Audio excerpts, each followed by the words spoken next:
नमस्कार दोस्तों, सीसी के इस लाइव रिसेट लेक्चर में आप सभी का स्वागत है। मित्रों, हमारी विशेष श्रृंखला जिसका नाम है हिंदी अनुवाद, इसके अंतर्गत हम आपके लिए कई लेक्चर्स आयोजित करते आए हैं और आज के इस सेशन में, इस सीरीज़ के अंतर्गत हम बात करेंगे पारिभाषिक शब्दावली और अनुवाद पर।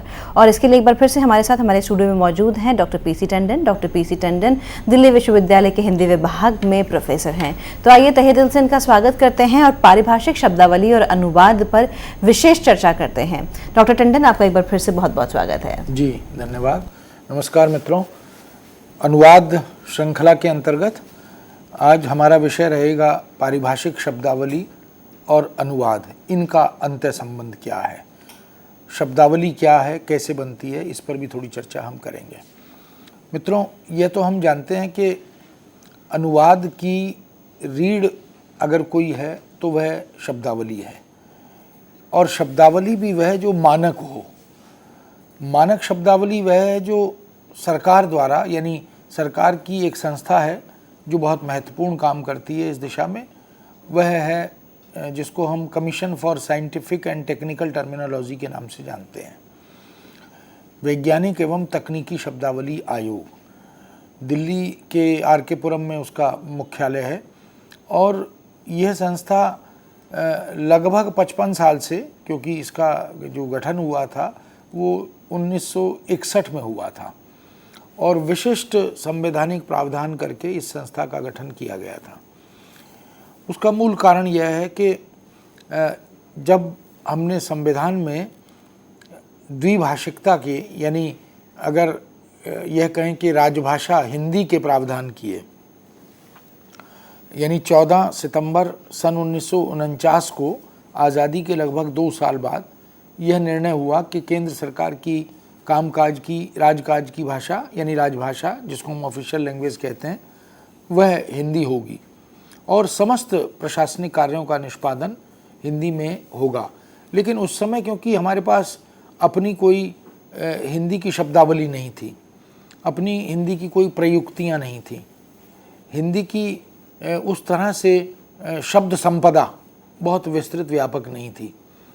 हालांकि शब्दकोश थे लेकिन उस तरह से संतोषजनक स्थिति नहीं थी, और बहुत 2-3 शब्दावलियाँ बनी थीं, वो भी 53 या 54 में जाकर बनी थीं।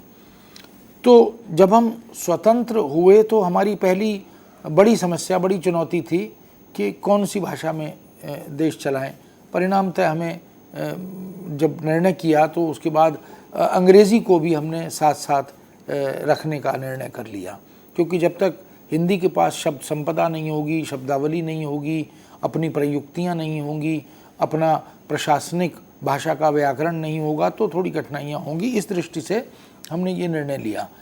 और इससे पहले जो शब्द बने, शब्दावलियाँ बनी, उसमें व्यक्तिगत रूप से और संस्थागत रूप से बहुत सारी लोगों का, संस्थाओं का योगदान है, उसकी चर्चा अभी हम करेंगे।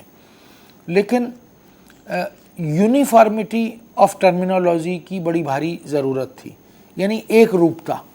अगर अंग्रेज़ी के किसी एक शब्द के समतुल्य हिंदी के शब्द निर्माण की योजना बनती है तो वह एक शब्द मानक होना चाहिए और सर्वस्वीकृत होना चाहिए, न केवल भारत में अपितु अंतर्राष्ट्रीय स्तर पर। लेकिन जब तक आयोग नहीं बना था तब तक समस्याएं थोड़ी दूसरी तरह की थीं कि अंग्रेज़ी के एक शब्द के लिए हिंदी के अनेक शब्द अलग अलग स्थलों से, अलग अलग संस्थाओं या व्यक्तियों से निर्मित होने लगे थे। परिणामतः कुछ समस्याएं सामने आ गईं। हम जानते हैं कि हमारे पास अपनी राजकाज और प्रशासन की कोई भाषा नहीं थी। भाषाएं हमारे पास बहुत थीं, हमारा देश बहुभाषा भाषी देश है, लेकिन मध्यकालीन जो भारत था उसमें फ़ारसी और उर्दू अरबी के माध्यम से प्रशासन चलाया जा रहा था। और उसके बाद जब अंग्रेज़ हम पर काबिज़ हुए तो अंग्रेज़ी भाषा में चलने लगा। परिणामतः हिंदी के पास उस तरह की एक आधारशिला जैसी होनी चाहिए शब्दावली की, वो नहीं थी। यह कार्य, यह दायित्व 1961 में बनाई गई संस्था वैज्ञानिक एवं तकनीकी शब्दावली आयोग, उसको दिया गया। और प्रशासनिक शब्दावली, फिर प्रशासनिक के साथ साथ अन्य अनुशासन, विज्ञान की, तकनीक की, प्रौद्योगिकी की, कंप्यूटर की, इलेक्ट्रॉनिक्स की, या इसी तरह विज्ञान की अन्य शाखाओं जिसमें भौतिक विज्ञान, जीव विज्ञान, रसायन विज्ञान, कृषि विज्ञान आदि आदि, लेकिन एक शब्दावली ऐसी थी जो शब्दावली आयोग को जिसका दायित्व नहीं दिया गया, वह थी विधि शब्दावली। विधि शब्दावली की जिम्मेदारी भारत सरकार ने विधि मंत्रालय को दी, क्योंकि विधि शब्दावली के लिए काम करना या उस तरह के जो लीगल कंसेप्ट्स हैं उनको लेकर के शब्दावली बनाना, यह थोड़ा अलग तरह का काम था, अलग तरह की जिम्मेदारी का काम था। इसलिए उस विषय के विशेषज्ञों को ध्यान में रखते हुए, उस विषय की सीमाओं और शक्तियों को ध्यान में रखते हुए यह दायित्व विधि मंत्रालय को सौंपा गया। तो मित्रों, शब्दावली जो है वह बड़ी महत्वपूर्ण है। किसी भी क्षेत्र का अनुवाद करना हो, चाहे प्रशासन का अनुवाद करना हो, तो बिना शब्दावली के हम प्रशासन का अनुवाद नहीं कर सकते। अगर हमें विधि का अनुवाद करना है तो वह जो मानक शब्दावली विधि मंत्रालय द्वारा बनाई गई है उसके बिना हम अगर अनुवाद करेंगे उसके बिना, तो वह अनुवाद मानक नहीं होगा, शुद्ध नहीं होगा, अपितु यह कहेंगे कि अर्थ का अनर्थ होगा, यानी गलत अनुवाद हो जाएगा। और जब अनुवाद गलत होता है ऐसे कुछ विशिष्ट क्षेत्रों में, मामलों में, तो कठिनाइयाँ अनेक प्रकार की पैदा होती हैं। इसलिए बात अगर मीडिया की है तो मीडिया की शब्दावली होगी, अगर बात साहित्य की है तो साहित्य की भी अपनी एक अलग पारिभाषिक शब्दावली होगी। साहित्य में भी काव्यशास्त्र की शब्दावली बिल्कुल अलग तरह की है। जैसे हम साधारणीकरण शब्द का प्रयोग करते हैं, जैसे हम तादात्म्य शब्द का प्रयोग करते हैं, जैसे हम अगर दूसरी तरह की शब्दावली की बात करें तो विरेचन शब्द है, मान लीजिए पाश्चात्य समीक्षा से हमने लिया, जो कैथार्सिस के लिए हिंदी में बनाया गया। तो इस तरह के जो टर्म्स हैं वो साहित्य के, शास्त्र के और इसी प्रकार से अलग अलग अनुशासनों के वो शब्द अलग अलग हैं। और इन सब शब्दों का अनुशासन विशेष में ही प्रयोग संभव है और समुचित भी है। अगर हम एनक्रोच करते हैं, एक शब्दावली को किसी दूसरे अनुशासन में प्रयुक्त करने का यत्न करते हैं, तो वह एक तरह से उस विषय के साथ और उस अनुवाद के साथ भी अन्याय होता है, क्योंकि वह अनुवाद मानक नहीं माना जाता, बल्कि उसके साथ बहुत सारी दुविधाएं, बहुत सारे संशय पैदा हो जाते हैं और द्विअर्थी होते ही मामला बिगड़ने लगता है। जैसा कि हम सभी जानते हैं कि पारिभाषिक का शाब्दिक अर्थ ही है वह शब्द जो परिभाषा से विदित हो, जिसको परिभाषा से ही समझा जा सके। यानी पारिभाषिक शब्द का कोई एक अर्थ ऐसा नहीं होता कि उसे शब्द और अर्थ की तरह से हम डिफाइन कर दें या स्पष्ट कर दें, लेकिन उसको जब समझना हो तो उसको हमें विधिवत एक परिभाषा के साथ प्रस्तुत करना होता है और हम उस रूप में उसे समझ पाते हैं।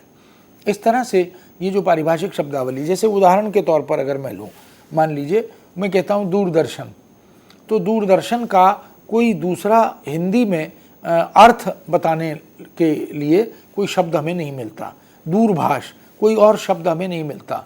जैसे हम किसी भी एक शब्द के लिए कहते हैं दिवस तो हम कहते हैं दिन, रात्रि तो हम कहते हैं रात, तो यहाँ तो समझ में आता है। लेकिन अगर हम कहते हैं कि दूरदर्शन, दूरभाष, दूरमुद्रक, तो इनके लिए कोई दूसरा एक शब्द जो अर्थ का द्योतक होता है वो नहीं आता। लेकिन इनके अर्थ को स्पष्ट करने के लिए इन्हें परिभाषित करना होता है, यानी एक डेफिनेशन उनकी देनी होती है। जैसे हमने कहा कि दूरभाष, तो दूरभाष हम कहेंगे कि एक ऐसा उपकरण जिसके माध्यम से हम दूर दराज में बैठे हुए व्यक्तियों के साथ, समूह के साथ, घर में या कार्यालय में बैठकर बात कर सकते हैं, ऐसे उपकरण को हम दूरभाष कहते हैं। मान लीजिए ये एक हमने परिभाषा मोटे तौर पर दे दी। ठीक इसी तरह टिप्पण है, प्रारूपण है या दूसरी शब्दावली है, तो उनके विषय में भी हमें इस तरह की परिभाषा देनी होती है। जैसे मैंने अभी विरेचन शब्द की बात की, तो विरेचन एक तरह की प्रक्रिया है, एक पद्धति है जो कि यूनानी चिकित्सा पद्धति में जिसका प्रयोग विशेष रूप से होता है। तो वहाँ पर विरेचन का अर्थ जो है वह थोड़ा भिन्न है, लेकिन उसी से प्रेरित होकर हमने साहित्य में विरेचन की बात की, क्योंकि जो कैथार्सिस है वो एक प्रक्रिया है और साहित्य में भी विरेचन सिद्धांत बड़ा महत्वपूर्ण होता है। तो इस तरह से हम देख सकते हैं कि पारिभाषिक शब्दावली का बड़ा महत्व है, अनुवाद के साथ उसका रिश्ता बड़ा प्रगाढ़ है और एक तरह से वो उसकी बैकबोन है, रीढ़ की हड्डी है।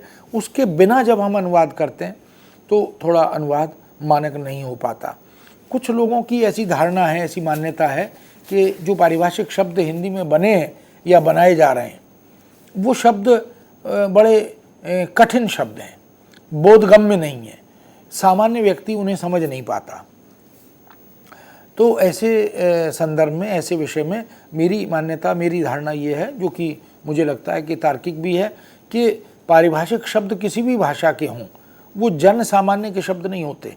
पारिभाषिक शब्द की विशेषता यह होती है कि वह अवधारणात्मक शब्द होते हैं।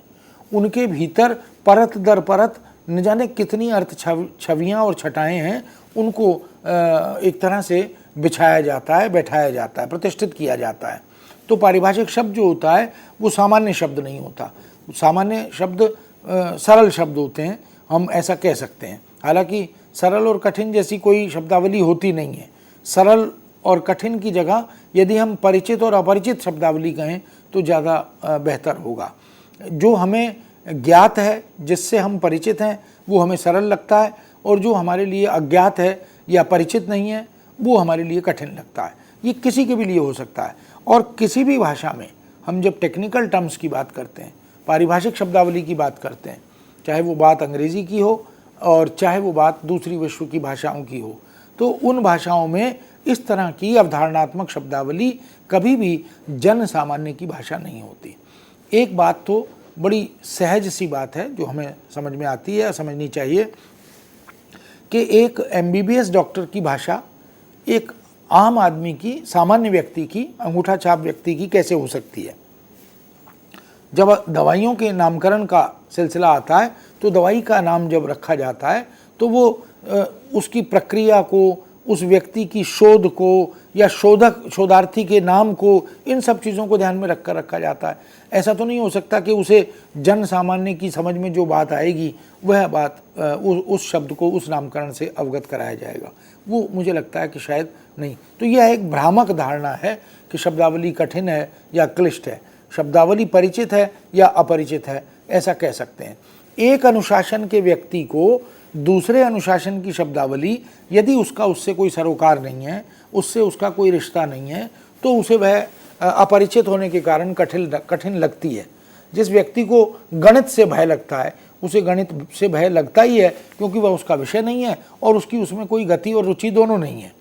लेकिन जो गणितज्ञ हैं, जो गणित के विशेषज्ञ हैं, उन्हें गणित बहुत सरल लगता है। जो हिंदी के विशेषज्ञ हैं या अंग्रेज़ी के विशेषज्ञ हैं, उन्हें अंग्रेज़ी और हिंदी बहुत अच्छी लगती है, बहुत सरल लगती है। लेकिन गणित और विज्ञान के व्यक्ति को हिंदी की बात करेंगे तो उन्हें तुलना में वो कठिन लगेगी, स्वाभाविक है। तो इस तरह से हम देख सकते हैं कि शब्दावली अनुशासन विशेष की होती है।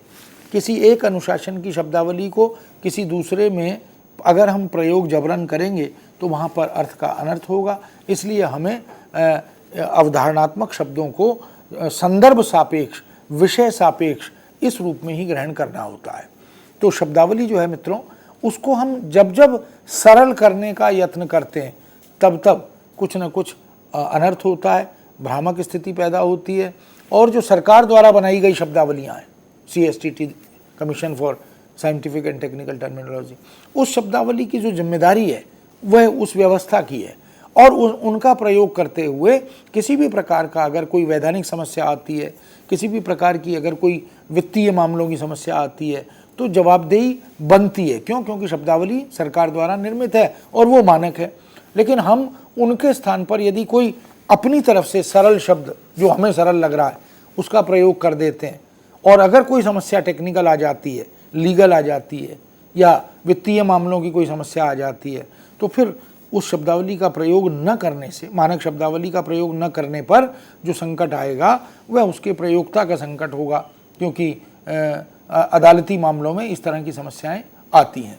तो हमें यथासंभव यह कोशिश करनी है कि आयोग ने जो शब्द बनाए हैं, जो शब्दावली बनाई है, उसका अनुपालन होना चाहिए, उसकी एक रूपता का ध्यान रखना चाहिए। क्योंकि इस संदर्भ में हमारे यहाँ जिसको हम सुप्रीम कोर्ट के रूप में जानते हैं, जो उच्चतम न्यायालय है, उस उच्चतम न्यायालय का एक निर्णय भी है जो इस बात की ओर हमें इंगित करता है, संकेत करता है कि भारत सरकार ने, यानी आयोग ने जो शब्द बनाए हैं वो मानक हैं, सार्वभौमिक हैं, और पूरे देश में या अंतर्राष्ट्रीय स्तर पर उन्हीं शब्दों को मानक मानकर उनका प्रयोग करना चाहिए। उनकी यूनिफॉर्मिटी इसको एश्योर करना चाहिए, क्योंकि ऐसा करने से ही शब्दावली निर्माण की जो सार्थकता है वह सिद्ध होगी। अन्यथा तो ये होगा कि सरकार शब्द बना रही है लेकिन प्रयोक्ता अपनी मर्जी से कुछ भी शब्द प्रयोग कर रहे हैं, तो वह बोधगम्यता पूरे राष्ट्रीय और अंतर्राष्ट्रीय स्तर पर नहीं बन पाएगी। इसलिए मित्रों, ये जो शब्दावली है ये बड़ी महत्वपूर्ण है, और प्रशासन की शब्दावली या दूसरे अनुशासनों की शब्दावली जब हमें अनुवाद करना होता है किसी भी क्षेत्र का, तो इस तरह की शब्दावली की मदद हमें लेनी चाहिए। हमें सामान्य शब्दों से या सामान्य कोशों से पारिभाषिक शब्दों के अर्थ लेकर के अनुवाद नहीं करना चाहिए, क्योंकि उसमें कभी कभी संकट का सामना करना पड़ता है, व्यक्ति को, अनुवादक को भी और व्यवस्था को भी, उस संस्था को भी जिसके लिए हम अनुवाद कर रहे हैं। तो ये जो विषय है इस दृष्टि से बड़ा महत्वपूर्ण है, क्योंकि कई बार हम देखते हैं कि अनुवाद करते हुए हिंदी से अंग्रेज़ी या अंग्रेज़ी से हिंदी वाक्यों में जब पारिभाषिक शब्द आते हैं तो उन पारिभाषिक शब्दों के लिए हमें निर्धारित पारिभाषिक शब्द रखते हुए ही वाक्य का अनुवाद करना होता है, करना चाहिए भी। अगर ऐसा नहीं करते हैं तो अनुवाद भी गलत हो जाता है। इसलिए मित्रों, शब्द की ये जो सृष्टि है यह बड़ी महत्वपूर्ण है। हम मानते हैं कि शब्दों की दुनिया जो है वो बहुत ही विलक्षण बृहद दुनिया है, और उसके बिना हमारा काम नहीं चल सकता। इस पूरी सृष्टि में, इस पूरे संसार में शब्द जो हैं वो हमें वाणी देते हैं, बोलने का अवसर देते हैं। मौखिक या लिखित रूप में शब्दों का रचनात्मक प्रयोग हमें करना होता है, उसके बिना हमारा काम नहीं चल पाता। इसलिए भाषा की स्वतंत्र और सार्थक इकाई के रूप में हम शब्द का स्मरण करते हैं। एक इंडिपेंडेंट स्वतंत्र इकाई है लेकिन मीनिंगफुल है, सार्थक इकाई है, क्योंकि शब्द के साथ अगर अर्थ नहीं जुड़ा होगा तो वह शब्द सार्थक नहीं होगा, कारगर नहीं होगा, उपयोगी नहीं हो पाएगा। इसलिए हम यह भी जानते हैं कि भाषा की अपनी अलग अलग ध्वनियाँ होती हैं। हर भाषा में इन ध्वनियों को देखा जा सकता है। वर्णों अक्षरों के रूप में यह व्यवस्थित होती हैं। इसलिए अक्षर उसे कहते हैं अ और क्षर, ये दोनों के योग से बना है, जो कभी क्षरित नहीं होते, जो कभी समाप्त नहीं होते, जो अमर हैं, अजर हैं, ऐसे अक्षर वह महत्वपूर्ण होते हैं। इसलिए अक्षर की से निर्मित होते हैं शब्द। अक्षरों के योग से जब एक से अधिक अक्षर परस्पर मिलते हैं तो उनसे शब्द बन जाते हैं। और शब्द को हमारे यहाँ ब्रह्म भी कहा गया। ब्रह्म के विषय में ये कहते हैं कि वह भक्त सापेक्ष होता है। ईश्वर एक है लेकिन उसकी उपासना वंदना करने वाले लोगों की दृष्टि अलग अलग है, इसलिए सबकी नज़र में वह अलग अलग ज्ञात होता है, प्रतीत होता है। ठीक उसी तरह शब्द के साथ भी है। शब्द एक है लेकिन उसके प्रयोक्ता अलग अलग हैं। इसलिए कौन सा शब्द किस प्रयोक्ता को समुचित या सार्थक लगता है, इस आधार पर वो शब्द का चयन करता है। जब हम अनुवाद करते हैं तो मान लीजिए हमने एक अनुच्छेद का अनुवाद 10 विद्यार्थियों को या 10 लोगों को दिया। वो जो 10 विद्यार्थी हैं जब उसका अनुवाद करते हैं उस अनुच्छेद का, तो उनका अनुवाद भिन्न भिन्न होता है, और वह उनमें से सबका अनुवाद ठीक भी हो सकता है। लेकिन सिलेक्शन ऑफ वर्ड जो है, जिसको हम कहते हैं सटीक और सार्थक शब्द का चयन, यह व्यक्ति सापेक्ष है। लेकिन शब्दावली जो पारिभाषिक है वह सबकी एक हो सकती है, अन्यथा वाक्य विन्यास और अनुवाद सबका भिन्न भिन्न हो सकता है, क्योंकि शब्दावली का एक होना तो अनिवार्यता है। शब्दावली के लिए विकल्प नहीं है, इसलिए पारिभाषिक शब्दों को निर्विकल्प कहा जाता है। वह एक ही है और उसी रूप में उसका प्रयोग होता है। वह सबको करना ही पड़ेगा, करना चाहिए। लेकिन बाकी अनुवाद के लिए शब्दों का चयन डिक्शनरी से, ग्लॉसरी से जब हम लेते हैं तो वह भिन्न भिन्न भी हो सकता है। इसलिए हम इस अंतर को देख सकते हैं। ब्रह्मांड में ये जो ब्रह्म की स्थिति है, जब हम इसकी बात करते हैं तो जो शब्द हैं वो ब्रह्म की तरह हैं और वह सर्वव्यापी हैं, सर्वोपलब्ध हैं। इसलिए एक से अधिक ध्वनियों के मेल से जब अक्षर बनते हैं और अक्षर पूर्ण होकर पूर्ण ध्वनि के रूप में हमारे सामने आते हैं तो वह मीनिंगफुल हो जाते हैं, सार्थक हो जाते हैं। अगर अलग अलग वर्ण होंगे, जैसे क है, म है, ल है, इनमें कोई अर्थ नहीं है। हम का अर्थ क्या है, म का अर्थ क्या है, वो अर्थ नहीं ले पाते। हालांकि कुछ वर्ण ऐसे हैं जिनका अलग अलग अर्थ भी लिया जाता है, लेकिन जब हम सामान्य जन सामान्य के लिए इनका प्रयोग करते हैं तो इन ध्वनियों के, इन व्यंजनों के, इन वर्णों के मिलन से या मिलान से जो शब्द बनते हैं उनमें एक अर्थ स्वतः प्रकट होने लगता है। जैसे क म ल, कमल शब्द बन गया। कमल शब्द का प्रयोग करते ही, सुनते ही या पढ़ते ही हमारे मनोमस्तिष्क पर एक बिंब बनता है, एक चित्र बनता है। यह जो बिंब बना कमल का, यह वस्तुतः एक तरह से उसका अर्थ है, और यह अर्थ भी व्यक्ति सापेक्ष है। अगर कमल का अर्थ कोई वैज्ञानिक लेगा तो वह इसे एक फूल के रूप में लेगा। अगर कमल का अर्थ कोई एक राष्ट्रीय चेतना वाला व्यक्ति लेगा तो वह इसे एक सिंबल के रूप में, एक प्रतीक के रूप में लेगा। और अगर हम यह कहें कि कमल का अर्थ कोई राजनीतिक दल वाला व्यक्ति लेगा तो वह उसे पार्टी के प्रतीक चिन्ह के रूप में लेगा। तो इस तरह से हम देखते हैं कि जो शब्द होते हैं वो प्रयोक्ता सापेक्ष होते हैं, और प्रयोक्ता उनका संदर्भ के साथ सरोकार बनाते हुए, जोड़ते हुए चयन कर लेता है।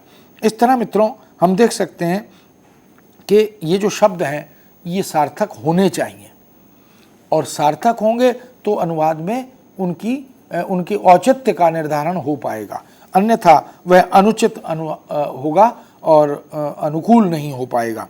ऐसे में हम यह भी कह सकते हैं कि इन्हीं वर्णों की व्यवस्था बदलने से, जैसे क म ल कमल हुआ, अब हमने इसको क ल म कलम कर दिया तो वर्ण व्यवस्था बदली। वर्ण व्यवस्था बदलते ही शब्द बदला, शब्द बदलते ही अर्थ बदला, और अर्थ का जो बिंब है जो हमारे मनोमस्तिष्क पर अंकित होता है वह भी बदल जाता है।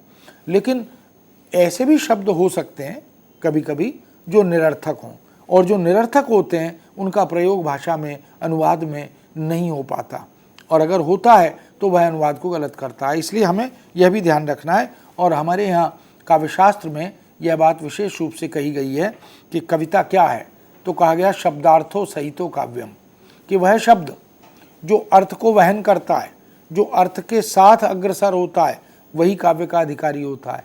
इसका मतलब हुआ कि सार्थक शब्द का होना। हम भाषा की जब परिभाषा देते हैं तब भी यह बात दोहराते हैं कि भाषा मुख से उच्चारित वाक् प्रतीकों की एक ऐसी सार्थक यादृच्छिक व्यवस्था है जिसके माध्यम से प्रयोक्ता, सामाजिक समुदाय या सांस्कृतिक समुदाय के लोग परस्पर विचार विनिमय करते हैं। तो इस परिभाषा में भी हमने देखा कि मुख से उच्चारित सार्थक वाक् प्रतीकों की व्यवस्था। तो ये जो सार्थकता है यह उसकी मीनिंगफुलनेस है। अगर वाक्य में या किसी कविता में या किसी कहानी में कुछ ऐसे शब्द आ जाएं जिनका कोई अर्थ ना हो तो वह निरर्थक ही प्रतीत होंगे, और उससे उस रचना के प्रभाव पर नकारात्मक प्रभाव भी पड़ेगा। इसलिए मित्रों जब यह बात कही जाती है कि शब्दार्थों सहितो काव्यम, यह बड़े एक संस्कृतज्ञ हमारे जो आचार्य हैं, आचार्य भामा, जिन्होंने अपने काव्य अलंकार ग्रंथ में इस परिभाषा को देते हुए बात कही थी, उस परिभाषा से एक समस्या हमारे सामने आई कि शब्द और अर्थ दोनों का संयोग होता है तो वह कविता में प्रयुक्त होने लायक हो जाता है, शब्दार्थों सहितो काव्यम। लेकिन एक शब्द के अनेक अर्थ होते हैं, अनेकार्थी शब्द भी होते हैं। फिर किस अर्थ की बात हम कर रहे हैं, कौन से शब्द के साथ किस अर्थ की परिकल्पना या अपेक्षा हम करें, क्योंकि वह तो बहुअर्थी भी हो सकता है, और ऐसा होता है। जैसे हम कहते हैं जल है, नीर है, अम्बु है, तोय है, पानी है, या जैसे मान लीजिए अंग्रेजी में शब्द है एक्सप्लॉइट। एक्सप्लॉइट के लिए हमारे पास दो प्रकार के शब्द हैं, दो प्रकार के अर्थ हैं। एक नकारात्मक है जिसका अर्थ है शोषण, और एक सकारात्मक है जिसका अर्थ है दोहन। तो हम किस अर्थ का चयन कहाँ करना चाहते हैं, क्यों करना चाहते हैं, यह निर्णय भी हमें लेना होता है। इसलिए इस प्रश्न का उत्तर जब हम खोजते हैं कि किस अर्थ की बात हम कर रहे हैं, तो आगे चलकर पंडित राज जगन्नाथ ने, जो संस्कृत के ही प्रकांड आचार्य हैं और लगभग अंतिम आचार्यों में उनकी गणना होती है, उन्होंने इसका उत्तर देते हुए कहा रमणीयार्थो प्रतिपादिकः काव्यम, यानी वह शब्द जो मीनिंगफुल या सार्थक होगा ये तो ठीक है, लेकिन कौन सा अर्थ, तो उन्होंने कहा रमणीय अर्थ। वह अर्थ उस अर्थ का प्रतिपादन करेगा जो रमणीय होगा, वही काव्य का अधिकारी होगा। यानी जो रमणीय अर्थ का प्रतिपादन नहीं करेंगे शब्द, वो कविता में शामिल नहीं होंगे, वो काव्य के अधिकारी नहीं होंगे। अब रमणीय अर्थ क्या है, अनुवाद के संदर्भ में रमणीय अर्थ है वह जो बोधगम्य हो, जो सहज ग्राह्य हो, समझ में आने वाला हो और संदर्भ सापेक्ष हो। ऐसा ना हो कि हम कहीं का अनर्गल कोई अर्थ ला करके वहाँ या शब्द प्रयोग करते हुए उसका निर्धारण कर लें, ऐसा नहीं होना चाहिए। इसलिए शब्द और अर्थ के संबंधों में जो परिकल्पना है वह है कि शब्द शरीर है और अर्थ उसकी आत्मा है। इसलिए आत्मा और शरीर का जो रिश्ता है वो अन्योन्याश्रित है। शरीर के बिना आत्मा का कोई अर्थ नहीं है और आत्मा के बिना शरीर की कोई पहचान नहीं है। इसलिए शब्द और अर्थ का रिश्ता आत्मा और शरीर का रिश्ता है। पतंजलि ने भी यह बात कही है कि गौ शब्द का द्रव्य मूलक अर्थ है गाय। गाय लौकिक और नश्वर पदार्थ यानी प्राणी है, परंतु गौ शब्द का आकृति या जाति मूलक रूप गाय तो अनश्वर है।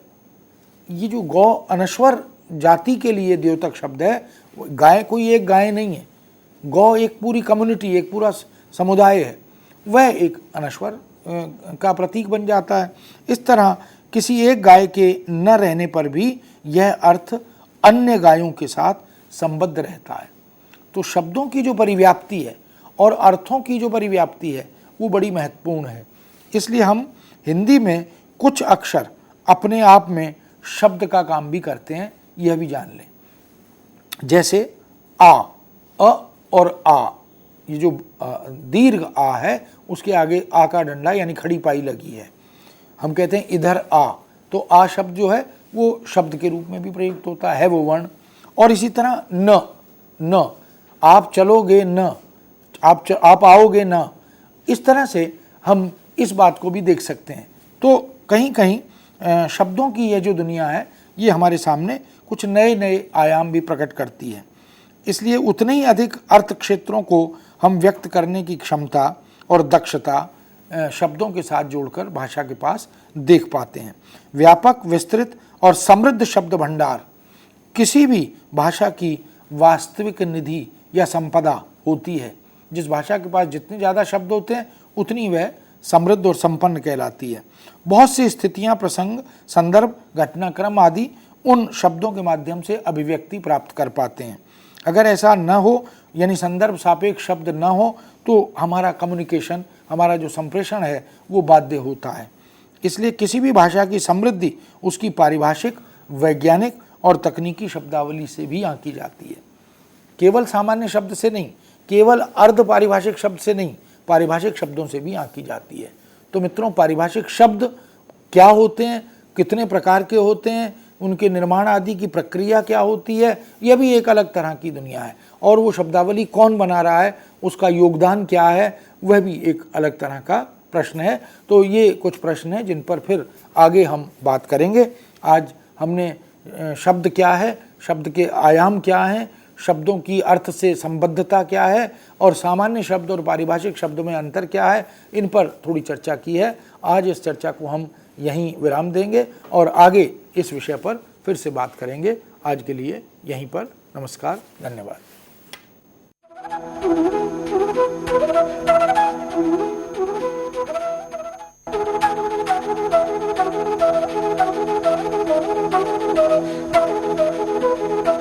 Thank you.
नमस्कार।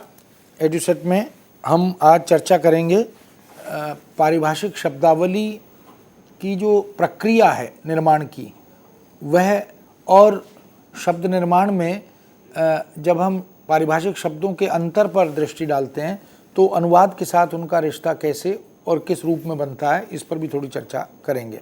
मित्रों, हम जानते हैं कि किसी भी भाषा के पास जितनी बड़ी, विस्तृत, व्यापक शब्द संपदा होती है, वह भाषा उतनी ही अर्थ छटाओं को, अर्थ व्यंजनाओं को हमारे सामने ला सकती है। हम हिंदी की बात अगर करें या दूसरी किसी भी भाषा की बात करें तो हम कह सकते हैं कि उन शब्दों का गठन या निर्माण किस प्रकार से होता है। तो उसमें एक धातु महत्वपूर्ण होती है, कुछ उसमें उपसर्ग महत्वपूर्ण होते हैं, कुछ उसमें प्रत्यय महत्वपूर्ण होते हैं। धातु कौन सी होगी, उपसर्ग यानी प्रीफिक्स और प्रत्यय यानी सफिक्स, इनके योग से शब्दों का निर्माण होता है। और यही नहीं, इसके साथ साथ हम यह भी देखते हैं कि शब्दावली केवल एक ही प्रकार की नहीं होती। शब्दावली तत्सम भी होती है, शब्दावली तद्भव भी होती है, शब्दावली देशज भी होती है, शब्दावली आयात की हुई भी होती है, यानी विदेशी शब्द भी होते हैं। तो ऐसे बहुत तरह के शब्द हम भाषा के अंदर देखते हैं और हिंदी के पास भी ये तमाम तरह की शब्दावली है। हम देखें, हिंदी के पास संस्कृत की शब्दावली का अथाह भंडार है। संस्कृत से हमने उपसर्ग, धातु, प्रत्यय आदि के आधार पर बहुत से शब्द यथावत लिए और बहुत से बना भी लिए। कुछ शब्दों को हमने तद्भव के रूप में अंतरित भी कर लिया। जैसे मस्तक है तो हमने मस्तक का माथा बना दिया, जैसे दुग्ध है तो दुग्ध का हमने दूध बना लिया, हस्त है, हस्त का हमने हाथ बना लिया। तो इस तरह के शब्द भी हैं। और हम ये भी देखते हैं कि न केवल संस्कृत के, न केवल तत्सम और तद्भव, बल्कि उर्दू के, अरबी के, फारसी के, ऐसे तमाम तरह की शब्दावली का प्रयोग भी हमने हिंदी में देखा। बहुत से सैकड़ों शब्द अंग्रेजी के भी हिंदी में हमने आत्मसात कर लिए और उनका प्रयोग भी हम हिंदी में उसी शब्दावली के रूप में करते आ रहे हैं। तो इस तरह से जो शब्दों की रचना है उसमें धातु, उपसर्ग आदि का, प्रत्यय आदि का बड़ा महत्वपूर्ण स्थान रहता है, भूमिका रहती है। हिंदी भाषा ने आज के विकसित और परमाणु शक्ति संपन्न भारत को, हम जब आधुनिक भारत की बात कर रहे हैं, उत्तर आधुनिक भारत की बात कर रहे हैं, तो उसमें विश्व की संकल्पनाओं, पद्धतियों, व्यवस्थाओं और खोजों आदि को ध्यान में रखते हुए बहुत सारी दिशाओं में, बहुत सारे क्षेत्रों में, अनुशासनों में, आयामों में न जाने कितनी तरह के पारिभाषिक शब्द बनाए हैं जो सार्थक हैं, जिनका प्रयोग हिंदी जगत में उच्च शिक्षा में, खोज या अनुसंधान आदि के क्षेत्र में, पत्रकारिता में बहुत हो रहा है। तो ये जो शब्दावली है, ये हिंदी की बड़ी भारी उपलब्धि है। आज जैसा कि शब्दावली आयोग की चर्चा हम अगर करें तो पारिभाषिक शब्द वैज्ञानिक एवं तकनीकी शब्दावली आयोग, उसने लगभग 8.5 लाख और या 9 लाख के करीब शब्द बना लिए। ये जो शब्दावली है ये बड़ी बृहत संपदा है, बड़ी भारी संपदा है। और इस संपदा का लाभ ये हुआ कि अगर हम किसी भी अनुशासन में मौलिक लेखन करना चाहते हैं, किसी भी अनुशासन में अनुवाद करना चाहते हैं, तो वह शब्दावली हमारे लिए बहुत उपयुक्त और सशक्त जैसे टूल्स होते हैं, जैसे औजार होते हैं, उस रूप में भूमिका निभाती है, काम करती है। तो जो रचनाकार हैं, जो लेखक हैं, जो शिक्षक हैं, जो पत्रकार हैं, वो इस तरह की शब्दावली का बड़ा लाभ उठाते हैं और जो रचना धर्मिता है उसमें उनका सुंदर उपयोग भी वो कर पाते हैं। इस तरह हम कह सकते हैं कि विज्ञान, तकनीक, प्रौद्योगिकी और वैश्विक विकास और उसके तमाम प्रयोग मूलक, प्रयोजन मूलक, अनुसंधान मूलक क्षेत्र, उन सब में अलग अलग तरह की अवधारणाओं को, अलग अलग तरह की संकल्पनाओं को स्पष्ट करने का काम इस तरह की शब्दावली से किया जाता है। और यह शब्दावली वास्तव में बहुत उपयोगी बनकर हमारे सामने आती है। विज्ञान, तकनीक आदि के क्षेत्र में हम देख सकते हैं कि हिंदी की जो शब्द संपदा है वो वास्तव में, भले ही ये शब्द जो पारिभाषिक हैं, ये तकनीकी हैं, ये कृत्रिम हैं, ये बनाए गए हैं, ये ठीक है, लेकिन इसने हिंदी को बड़ा सशक्त बनाया है, बहुआयामी बनाया है और अद्यतन और अधुनातन बनाने में उसकी बड़ी महत्वपूर्ण भूमिका रही है। यह पारिभाषिक, वैज्ञानिक और तकनीकी शब्दावली प्रचुर मात्रा में होने के कारण ही हिंदी के आज जो आयाम खुले हैं, आज कंप्यूटर पर हम हिंदी का कोई भी कैसा भी काम करना चाहें तो कर सकते हैं। हम सिनेमा में देखें, हम मीडिया में देखें, हम विधि के क्षेत्र में देखें, हम समाजशास्त्र के क्षेत्र में देखें, तो इस तरह की प्रशासन के क्षेत्र में देखें, क्योंकि सारा जो जब राजभाषा हिंदी हो गई केंद्र सरकार की, तो तमाम प्रशासनिक कार्यों में, चाहे पदनाम हो, विभाग का, अनुभाग आदि का नाम हो, ये इन सब के क्षेत्र में, यहाँ तक के जो संक्षिप्त अक्षर हैं उनमें भी हम देख सकते हैं कि बहुत महत्वपूर्ण भूमिका इस तरह की शब्दों के माध्यम से हमारे सामने आती है। आज जो समय है, युग है, वो सूचना और संचार प्रौद्योगिकी का, क्रांति का युग भी है। ऐसे युग में हिंदी के लिए यह बहुत ज़रूरी हो गया कि वह राष्ट्रीय भाषा के वर्तमान दर्जे से निकलकर वहाँ से उसका उन्नयन हो, विकास हो और वो अंतर्राष्ट्रीय मंच पर जाकर सम्मानित हो, प्रतिष्ठित हो, वह संयुक्त राष्ट्र संघ की भाषा बने। लेकिन उसके लिए यह ज़रूरी है कि उसे देश विदेश के ज्ञान को, विज्ञान को, इन सारे साहित्य को आत्मसात करने की शक्ति उसके पास हो, उनमें लेखन करने की संभावनाएं उसके पास हों, और उर्वरा शक्ति, क्योंकि जो शब्द निर्माण है वो भाषा की उर्वरा शक्ति का द्योतक है, तो वह भी उसके साथ जुड़ा हो। इसलिए जो प्रयोजन मूलक आयाम है किसी भी भाषा के होते हैं, हिंदी के भी हैं।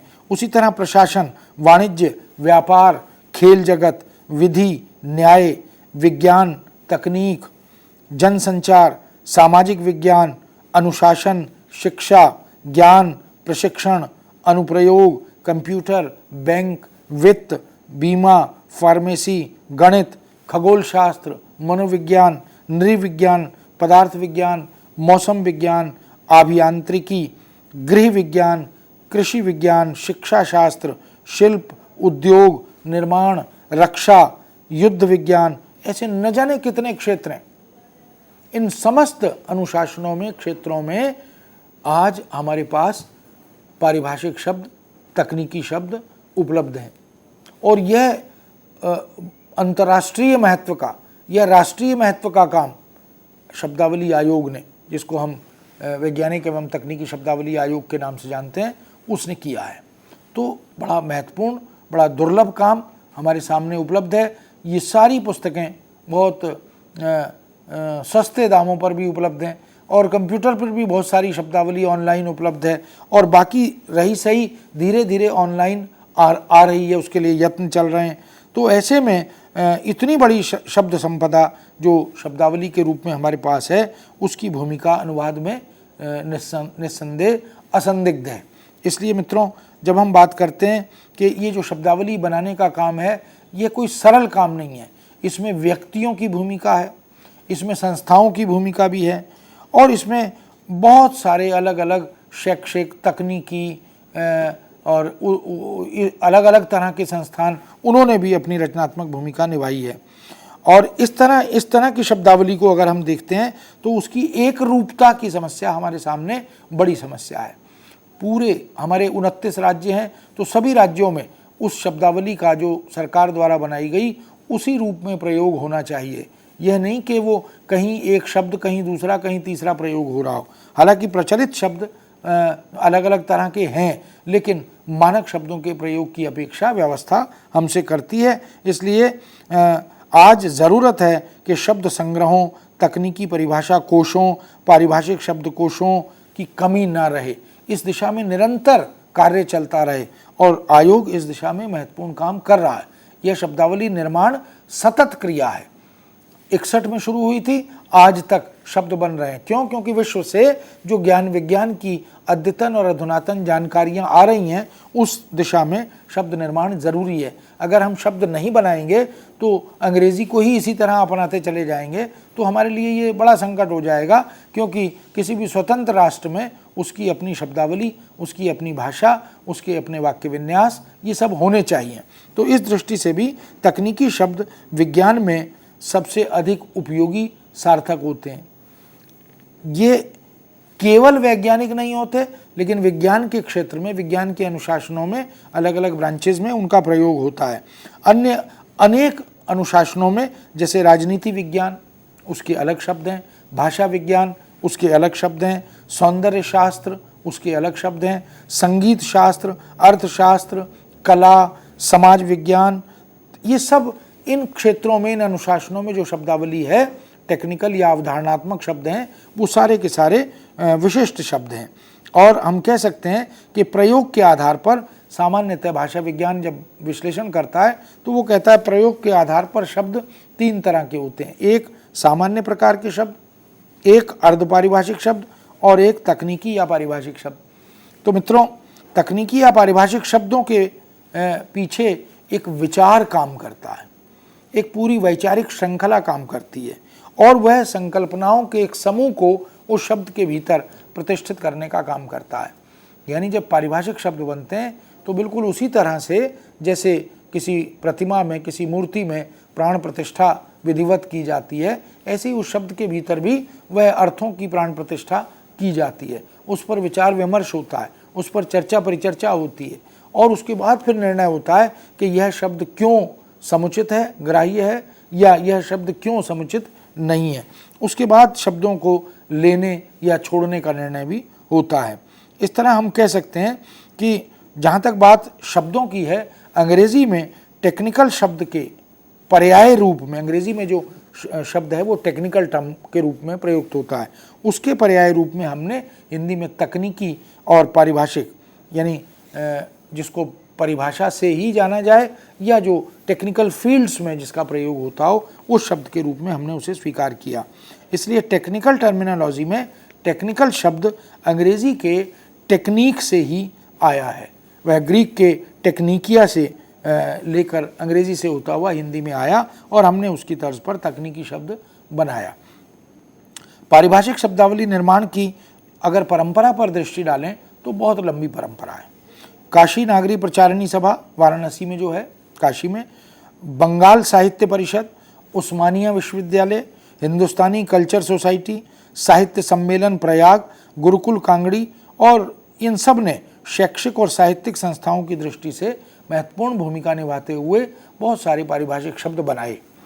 यानी संस्थाओं के स्तर पर ये शब्द बनने का सिलसिला हमारे यहाँ विद्यमान था। व्यक्तिगत स्तर पर भी बहुत सारे लोगों ने इस दिशा में बड़ा उल्लेखनीय और महत्वपूर्ण काम किया, बहुत से पारिभाषिक शब्द बनाए। सर्वप्रथम सबसे महत्वपूर्ण नाम आचार्य रघुवीर का है, जिन्होंने पारिभाषिक शब्दावली निर्माण की दिशा में एक मील का पत्थर जैसा काम किया।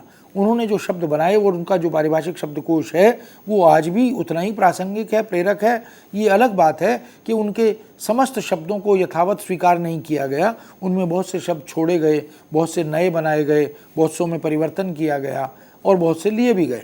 लेकिन उन्होंने शब्द निर्माण के सिद्धांतों का निर्धारण करने का मार्ग प्रदर्शन तो कर दिया, एक तरह से नींव का काम उन्होंने किया। आचार्य रघुवीर, डॉक्टर जाफर हसन, महेश चरण सिंह, पंडित सुंदरलाल, दाते और करवे आदि ऐसे बहुत सारे नाम हैं जिनकी भूमिका बड़ी उल्लेखनीय रही है। बैंकों के स्तर पर, विश्वविद्यालय स्तर पर और इसी तरह संस्थाओं के स्तर पर यह काम अलग अलग जगह से, अलग अलग राज्यों से होता रहा।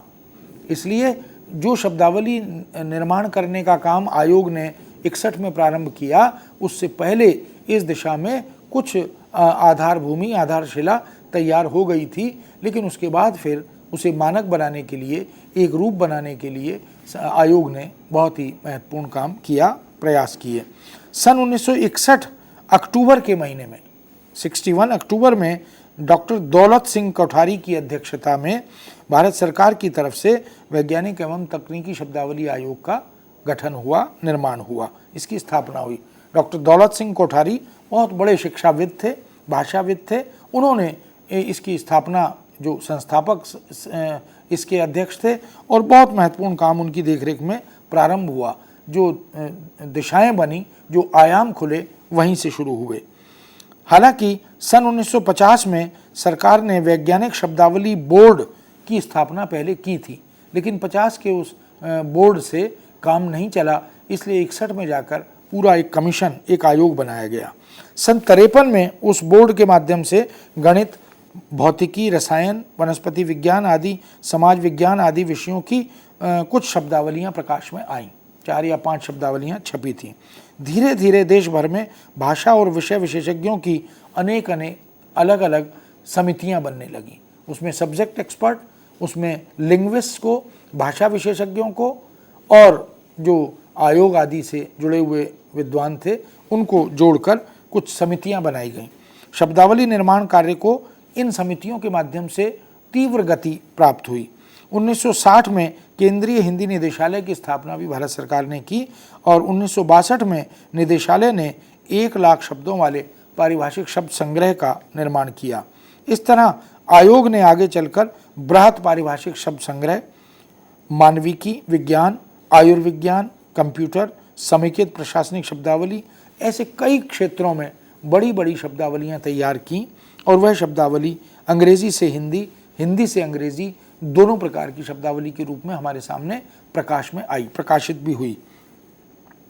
इस तरह मित्रों हम देख सकते हैं कि सामाजिक विज्ञान, इंजीनियरिंग, वानिकी, धातुकर्म, मुद्रण विज्ञान, कृषि, अंतरिक्ष विज्ञान आदि क्षेत्रों में 5 लाख से अधिक पारिभाषिक शब्द तब तक बन चुके थे, जिसकी संख्या आज 8.5-9 लाख तक पहुंच गई है। शब्दावली निर्माण कार्य करते समय पारिभाषिक शब्दावली आयोग ने संविधान के अनुच्छेद 351 में, हम जानते हैं कि संविधान में राजभाषा हिंदी के जब प्रावधान किए गए तो 343 से 351 तक ये प्रोविजंस हैं, तो अनुच्छेद 351 में किए गए प्रावधानों को विशेष रूप से ध्यान में रखा। शब्दावली विकास के संदर्भ में यह दृष्टि अपनाई गई कि किसी भी अतिवादी मत से चालित होकर या उसको महत्व देकर हम शब्दावली का निर्माण न करें, एक मध्यम मार्ग अपनाएं जिससे शब्द सहज, सरल, बोधगम्य हो, लेकिन अवधारणा में कोई बाधा न आए।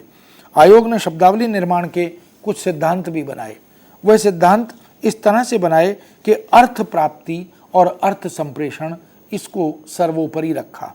अगर अर्थ को हम ग्रहण नहीं करेंगे और अर्थ को हम संप्रेषित नहीं कर पाएंगे तो उस तरह के शब्द निर्माण की कोई उपयोगिता या सार्थकता नहीं होगी। इसलिए पारिभाषिक और तकनीकी शब्दावली के लिए आयोग ने अनुवाद का आश्रय लिया। मजबूरी थी हमारी, क्योंकि उस समय हम विवश थे और हमें अनुवाद का आश्रय, अंग्रेजी का आश्रय लेना पड़ा था। जब बायलिंग्वलिज्म की बात की हमने, द्विभाषिकता की बात की, तो उसके लिए प्रारंभ में अनुवाद के आश्रय में हमें जाना पड़ा। अनुवाद ने इस दिशा में बहुत महत्वपूर्ण और उल्लेखनीय काम किया है। आज तकनीकी, वैज्ञानिक, प्रौद्योगिकी आदि क्षेत्रों में या अनुप्रयोग मूलक क्षेत्रों में जो पुस्तकें आ रही हैं, जो संदर्भ ग्रंथ आ रहे हैं, जो पाठ्य पुस्तकें आ रही हैं, उसमें वही अनुवाद है जो बहुत रचनात्मक भूमिका निभा रहा है। अनुवाद अगर ठीक है, शुद्ध है, मानक है, अपेक्षा अनुसार विषयानुकूल है, विषयनिष्ठ है, तो निश्चित ही उसकी भूमिका बड़ी रचनात्मक है। आयोग ने भारतीय और सभी भाषाओं से शब्द निर्माण सहयोग के लिए अपील भी की और यह भी कहा कि हमें भारत की अन्य भाषाओं से, हिंदी इतर भाषाओं से यदि समुचित शब्दावली मिलती है, यदि समुचित उनका रचनात्मक उपयोग कहीं हो सकता है तो वह भी हम करते चलें।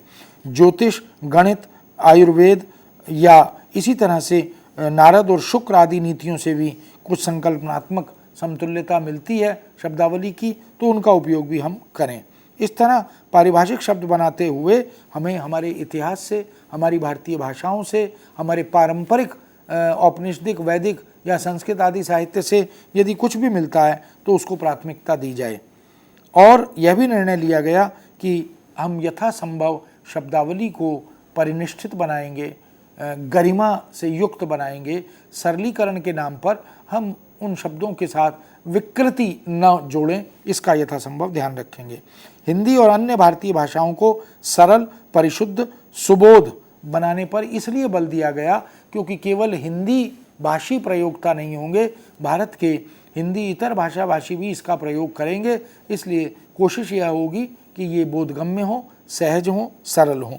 यथासंभव एक रूपता भी शब्दावली में बनाई रखी जा सके, इस पर भी बल दिया गया। हमारी भाषाओं में जो शब्द अपने अर्थ विशेष के लिए पहले से रूढ़ हो चुके हैं, उन्हें उसी रूप में स्वीकारने पर भी बल दिया गया। यह भी निर्णय हुआ कि यदि अंग्रेजी के शब्द हैं, पुर्तगाली के शब्द हैं, यदि लैटिन के शब्द हैं, या और मान लीजिए भारतीय भाषाओं के कुछ शब्द हैं वो उस अगर रच पच गए हैं, लोग स्वीकृत हो गए, तो उन्हें जबरन बदलने की ज़रूरत नहीं। अंग्रेज़ी, पुर्तगाली, फ्रांसीसी आदि भाषाओं के विदेशी शब्द जो भारतीय भाषाओं में खप गए हैं, जिनका प्रयोग लगातार हो रहा है, ऐसे प्रचलन में आए शब्दों को अब उसी रूप में स्वीकार करने पर बल दिया गया, निर्णय लिया गया, एक सिद्धांत उसका भी बना लिया गया। जैसे मीटर है, लीटर है, मशीन है, इंजन है, टॉर्च है, या और इसी प्रकार के बहुत सारे शब्द हम देख सकते हैं जो हिंदी में समा गए, रच पच गए, खप गए, उनको हम अब अंग्रेज़ी का मान भी नहीं रहे। हम हिंदी के प्रयोक्ता, चाहे वो शिक्षित हैं या अशिक्षित हैं या कम शिक्षित हैं, वो इन शब्दों का प्रयोग हिंदी की शब्द संपदा के रूप में ही कर रहे हैं, और इसीलिए इस सिद्धांत का यह निर्णय भी हमारे लिए बड़ा कारगर सिद्ध हुआ। अंग्रेजी शब्दों का देवनागरीकरण करते हुए यह लक्ष्य भी रखा गया कि मानक अंग्रेजी के शुद्ध उच्चारण के अधिक से अधिक शब्द जो कि अनुरूप हों, उनका लिप्यंतरण कर लिया जाए। हिंदी में अपनाए गए अंतर्राष्ट्रीय शब्दों को यथासंभव पुल्लिंग रूप में ही प्रयुक्त करने की बात भी की गई। आयोग ने अंतर्राष्ट्रीय शब्दावली को जैसे का तैसा, ज्यों का त्यों स्वीकार करने या रख लेने का निर्णय भी लिया। अखिल भारतीय स्तर पर पर्याय निर्धारण करते समय संस्कृत धातुओं को आधार बनाकर शब्द निर्माण पर बल दिया। कहीं कहीं आवश्यकता अनुसार जन सामान्य में प्रचलित हिंदी शब्दों या अन्य भारतीय भाषाओं के शब्दों की भी स्वीकृति होगी, इसका निर्णय भी लिया गया। वास्तव में शब्दावली निर्माण के लिए आयोग ने अंगीकरण, कुछ सिद्धांत बनाए, उसमें एक अंगीकरण का सिद्धांत था, दूसरा अनुकूलन का सिद्धांत था, तीसरा नवनिर्माण और चौथा अनुवाद। ये 4 पद्धतियां अपनाने पर बल दिया गया। अंगीकार करना, अनुकूलित करना, नवनिर्माण करना और अनुवाद करना। इन चारों में से जिस किसी पद्धति से शब्द निर्माण होता है, शब्द ग्रहण होता है, वह हम करेंगे। अंगीकरण के अंतर्गत आयोग की मान्यता यह थी कि अंतर्राष्ट्रीय शब्दावली को यथावत अंगीकार कर लिया जाए, यानी स्वीकार कर लिया जाए। जैसे hydrogen, carbon dioxide, calorie, ampere, fahrenheit, voltmeter, radio, radar, petrol, neutron, proton, biscuit, oxygen, ये वो शब्द हैं सारे जो हैं तो अंग्रेजी के, लेकिन हमारे लिए इन शब्दों का प्रतिशब्द हिंदी बनाना, समान शब्द हिंदी बनाना यह उचित नहीं है, इसलिए इनको अंगीकार करते हुए यथावत स्वीकार कर लिया जाए। अनुकूलन से अर्थ ग्रहण किया गया कि शब्द को यथासंभव लक्ष्य भाषा के अनुकूल डाल लिया जाए। टारगेट लैंग्वेज को ध्यान में रखकर शब्द का ध्वनि के आधार पर अंतरण कर लिया जाए, अनुकूलन कर लिया जाए। जैसे वोल्ट से, वोल्टेज से वोल्टता शब्द बना दिया। साबुनीकरण, आयनीकरण, इसी तरह बस अड्डा, रेलगाड़ी, ऐसे बहुत सारे शब्द हमने बना लिए। नवनिर्माण की अवधारणा के अनुसार जिन शब्दों को समुचित पर्याय भारतीय भाषाओं में नहीं मिल पाए, उन्हें हम अनुकूलन के आधार पर अंगीकृत कर सकते हैं, ऐसा भी निर्णय लिया गया। और सटीक और उपयुक्त पर्याय इस आधार पर हमने धातु से, उपसर्ग से, प्रत्यय से, इनके योग से बना लिए। जैसे क्रिया शब्द से हमने प्रक्रिया, संक्रिया, अनुक्रिया, इस तरह के शब्द बनाए। ताप से हमने संताप, परिताप, अनुताप आदि शब्द बनाए। रक्षण से हमने परिरक्षण, संरक्षण, आरक्षण, अनुरक्षण, इस तरह के शब्द बना लिए। तो हम देख सकते हैं कि पारिभाषिक शब्द निर्माण के जब सिद्धांत बनाए गए तो हमने इन तमाम बातों को ध्यान में रखा, सामने रखा, और कुछ शब्द इस तरह के भी बनाए जो सामासिक थे, जो सामासिक पद्धति के आधार पर, जैसे प्रतिलिप्याधिकार, स्वत्वाधिकार या विशेषाधिकार, उपसर्ग और प्रत्यय लगाकर भी हमने इस तरह के शब्द बनाए। जैसे अधिकृत, जैसे प्राधिकरण, जैसे प्राधिकृत, हम बहुत सारे शब्द ऐसे देख सकते हैं जिनमें नवनिर्माण के अंतर्गत अंग्रेजी शब्दों को हिंदी ध्वनियों के अनुकूल ढालने का प्रयत्न भी किया।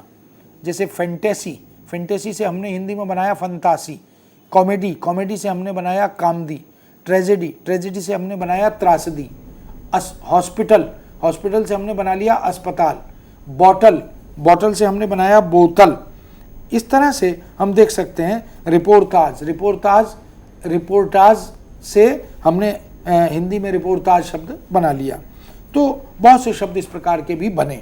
और जहाँ अंग्रेजी से हमने अनुवाद करके शब्द बनाए, उनमें जैसे डायरेक्टर के लिए निदेशक बनाया, हेड ऑफ द डिपार्टमेंट के लिए विभागाध्यक्ष बनाया। इसी प्रकार हम देख सकते हैं कि वाइस शब्द की तर्ज पर उपसर्ग का प्रयोग किया, सब के लिए भी उप का प्रयोग किया, जॉइंट के लिए संयुक्त का प्रयोग किया, जनरल के लिए महा का प्रयोग किया, असिस्टेंट के लिए सहायक का प्रयोग किया।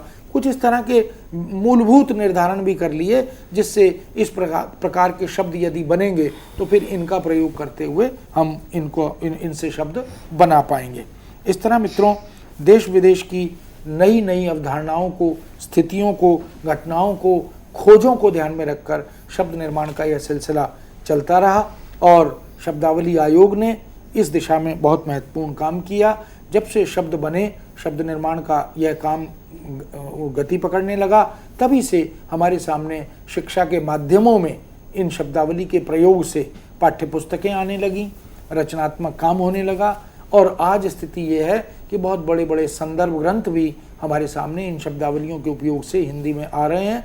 आज MBA की शिक्षा हिंदी में हो रही है, लॉ की शिक्षा, विधि की शिक्षा हिंदी में हो रही है, इंजीनियरिंग की शिक्षा हिंदी में हो रही है और अन्य तमाम तरह के वो तकनीकी और प्रौद्योगिकीय जो पाठ्यक्रम हैं उनको भी हिंदी में लाने का सिलसिला चल निकला है। बहुत जल्दी हम देखेंगे कि हर प्रकार की उच्च शिक्षा को हम हिंदी माध्यम से ग्रहण कर सकते हैं और इसमें वस्तुतः इस शब्दावली का और शब्दावली आयोग का बहुत महत्वपूर्ण स्थान है, भूमिका है। आज हम इस बात को यहीं विराम देंगे, आगे फिर अगले विषय पर चर्चा करेंगे। धन्यवाद। और इसके साथ हम धन्यवाद देते हैं डॉक्टर PC टंडन का। मित्रों, हम चाहते हैं कि आप निरंतर हमें लिखते रहें अपनी प्रतिक्रिया, अपने सुझाव या फिर कोई भी प्रश्न हो तो आप हमसे संपर्क कर सकते हैं info.cc@nic.in। आप सभी से फिर मुलाकात होगी और हिंदी अनुवाद श्रृंखला को हम आगे बढ़ाएंगे। तब तक के लिए आप सभी को नमस्कार। नमस्कार।